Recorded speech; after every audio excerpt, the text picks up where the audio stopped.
All right, we're going to talk about tattoos again, because if you have tattoos, plural, you know that sometimes, they can't all be winners. Sometimes you're just going to get a tattoo. I'm not going to say you're going to regret that tattoo, but there are tattoos that we get that aren't the best, but every tattoo tells a story. And sometimes that story is a story about our youth, when we were silly, when we were free, when we weren't thinking about the consequences of our actions. And guess what? Even if we did, we wouldn't have cared, because that's a problem for future us. Do we care about future us? Not really. I don't know her.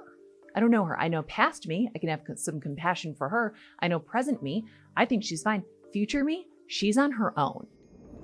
And I know a lot of you can relate, because I asked about the tattoos that you got when you were young, the tattoos that right now you'd probably go back in time and say, hey, girl, why don't you think twice about that? And not only did you send me these tattoo stories, you sent me pictures of these tattoos, and we're going to go through them, because sometimes you just need a little bit of a laugh, not at somebody, but with them, because everybody who shared these tattoos gets it. We get it. And so this video is for people who also get it, who would look at these tattoos and be like, I know who you were when you got this. I respect that version of you. And thank you for sharing your body with us, your body art with us, even if we are using the word art extremely generously. I'm going to need to read these off my phone because, well, they're in email format, okay? How do you read emails? How do you read emails? What do you want me to print them out? Okay? What do you want me to do? Okay? You got to read emails on your phone. Oh God, I have to log in. Oh boy, what's my password? It's my face. What are you talking about? That is my face. When I wear makeup, Face ID is like, I don't know her. Okay. Wait a minute. Who are you? This is peak 20-year-old of a certain era. When I was 20 years old, I discovered Chuck Palahniuk. At the time, I thought anyone who had to Google how to spell his name was a goddamn poser. And guess what? You were right, even though I can see the name in my head, but I could not spell it without help. And I would have to Google it. I thought whatever Chuck Palahniuk wrote was Bible. I read Lullaby, and I immediately knew that this book, written about a lullaby that was actually a spell that killed children while they were sleeping, was a tattoo waiting for me. Cue a long motherly sigh and a slight eye roll. I tattooed on one forearm these soundaholics, and on the other forearm, these quietophobics. When people ask me about them, I sigh and say, I got them in prison. Most people stare blankly and then walk away. I'm 5'4", blonde hair, blue eyes, and in my early 30s, I'm sure it makes people uncomfortable that they even ask such a question after my response. Anyways, enjoy. Beautiful. Honestly, you get words that you love tattooed on your body. Guilty, you gotta explain it. The thing about getting a tattoo, people are going to ask. They're going to ask, what do your tattoos mean? All they mean is that I have questionable impulse control. Sometimes I will just be hanging out with my friend Emily. I'll link to her tattoo shop in Minneapolis. She's wonderful. And I'll be like, I don't know, what are you thinking? And she'll be like, I don't know, what are you thinking? And that's how I got my leg tattoo. Okay? Because I was like, Emily, you drew this thing I love, put it on my body. And she said, okay. The email subject, Saskatoon butt tattoo. Let's dig in. Here's a tribal spiral flame thing on my right hip/side of my butt. Location to hide from my parents, as I had not yet attended and graduated from Bible college yet. House rules. Received in fall of 2000 by a young man with the name of Big Sky. He was fresh out of prison, living in Saskatoon. This design done with a ballpoint pen ink prison tattoo gun. That is so impressive. Wow. Cost $20 for each of us. Who else was getting one? I bled through my jeans on the bus ride home and swelled up so badly. Girl, you were infected. I have since tested negative on all the tests associated with bloodborne illnesses. We love that. Best wishes, baddies. That's beautiful. Thank you for sharing your Saskatoon butt tattoo with us. This is gorgeous. I love that you were 20 years old. You met a man and you were like, oh, you made a tattoo machine in prison. Oh, the ink is from a Bic? Yeah, I'll take my pants off. Yeah. Back in summer of 2017, I went to Las Vegas to see the Backstreet Boys with my mom and dad. What? Okay. I love it already. These are good parents. I knew I wanted to get a tattoo. I just quit my job in marketing and was about to start a new career, so this was a last hurrah. I'd almost gotten a tattoo on a previous trip, but I chickened out, so this was my time. But my parents were so opposed. So I knew I was going to have to go on this adventure without them knowing. Ooh, sneaky. I was nervous and I didn't think I could walk into a tattoo parlor by myself. This is me interjecting. You can. They literally don't care. walk in alone, they don't mind at all. I told my parents I was meeting up with college friends who were also in Vegas, and I did what anyone in their mid-20s would do in 2017. I went on Tinder. I do not know where this is going. I started swiping and swiping and swiping, trying to find someone who looked like they might not murder me and who was close to my location. I found a gentleman. We met up at the bar at the Bellagio. I got there a few minutes before he did. I was about 4 months sober, and I wanted to commemorate my sobriety journey. Why I thought I needed that to be a tattoo is still beyond me, but I wanted to make sure that this man didn't know I wasn't drinking because I wasn't very comfortable being a sober person. So I ordered a Red Bull in a rocks glass, and then I waited. He arrived, he seemed normal. I suggested we do something crazy. He thought I meant riding the roller coaster at New York, or hooking up in the bathroom, but I suggested we get tattoos. This is such a caper. This is a caper that this woman is going on, and she's bringing us along for the journey, so let's go. He wasn't into the tattoo part because he thought I meant get matching tattoos. What I really meant was that I needed him to hold my hand during this experience. So off we went. $250 later, some guy from Vegas Inc. was tattooing on my arm, "To thine own self be true." The next morning, I had to explain to my parents that yes, I had lied to them, and yes, this was permanent and a part of my body.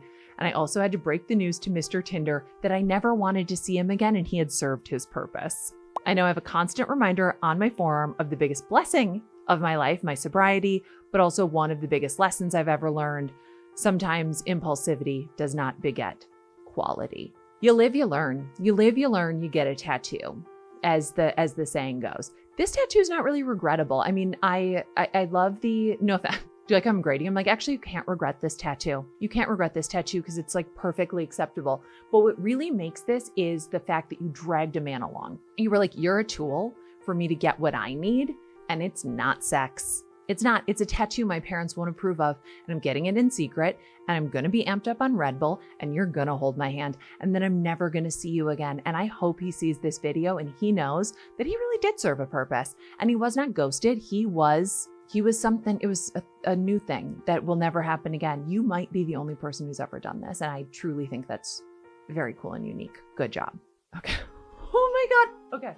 My sister wanted a tattoo of a certain saying in my handwriting or my mom's. She requested both my mom and I write it out. I can't even remember what it was.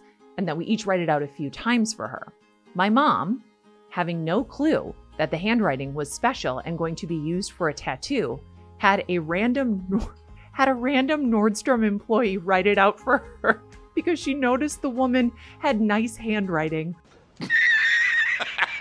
So now my sister has a meaningful tattoo in the handwriting of a stranger. And there's no identifying information and no picture of the tattoo because her sister can never know. And I love that. Now we know that secret, and that's special. That's powerful. That's amazing. And some woman who works at Nordstrom has no idea that her handwriting is tattooed on someone. She could cross paths with that woman and be like, is that my handwriting on your arm? Perfect story. All right, you ready to go back in time? Because this tattoo is a step back in time. What are we looking at right now? We are looking at the Dave Matthews Band logo, circa 2005. The thing is, in 2005, you get this on the back of your neck. Everyone knows what's happening. Everybody knows that you are into DMB. You see that now? People are like, I guess she likes dancing. I guess it does ballet. I don't know. This is a moment in time. This is a time capsule.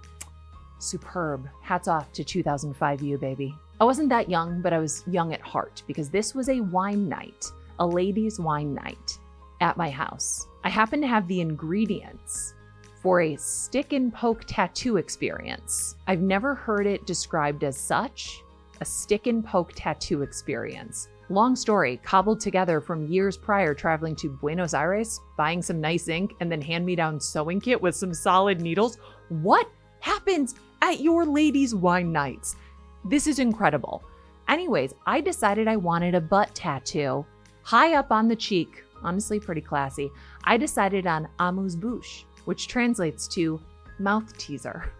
We got to work. Took a while. The clock struck 11, 12, 1, and I get to work in the morning. So 9 years later, I still have only this amuse. I don't think I can ever get it finished because the story is too good. I agree. You have to keep a moose on your butt because when you are in assisted living, when you are in hospice care, you got to always be thinking about when you're an elderly person dying. You have to think about your caregivers looking at your body, stretching out the skin and being like, a muse. Okay. Okay, this is a lady with a past. And what they don't know is that you are a lady who went to a ladies' wine night, brought out stick and poke tattoo experience supplies, and then had your friends tattoo a moose on your butt. You are amazing. All right, here's our last one for the day. This is our last tattoo of the day. It is, it's my middle name, Sunshine. My first tattoo was strictly forbidden by my parents until I paid off my student loan debt. You know where this is going, right? Yes, we do. The day it was paid off, I looked up a guy in the phone book. Pour one out for the phone book, guys. Pour one out for the children who don't know what it's like to literally like pick up a 40-pound book, flip through it and be like, and they don't know how to look things up alphabetically. Okay. And guess what? They don't need that skill anymore. So okay. They flip it open. You're looking, and you're literally just looking for people who paid to have their tattoo shop listed. It's not like you're not searching by best. There are no reviews. It's literally printed in a book. That's how she found the tattoo, let's not say artist who did this. Made an appointment for that day. My current husband, then boyfriend, drove me there. I picked out the design from a binder. That was 25 years ago. Enjoy the faded photo. Thank you, Sunshine. Thank you. And thank you to everybody who would share their tattoos with us. Okay, this is an intimate thing. We are seeing pictures of people's bodies. We're hearing their stories. I don't believe that we should ever really regret a tattoo, except if it's like, you know, like there's tattoos you should regret, right? Like I think we all know the tattoos you should regret, but like, look, I have a tattoo that says some regrets for a reason, because you should have some regrets, but not too many regrets. And you certainly shouldn't have no regrets. You cannot trust somebody who has no regrets. That is absolutely bizarre antisocial behavior. You have to have some regrets, but don't make them the tattoos you got when you were young or dumb or at ladies' wine night, just trying to get a stick and poke tattoo on your butt and ending up with a moose. I love all of you. Good job. Good job. How was I going to end this? Well, we'll never know.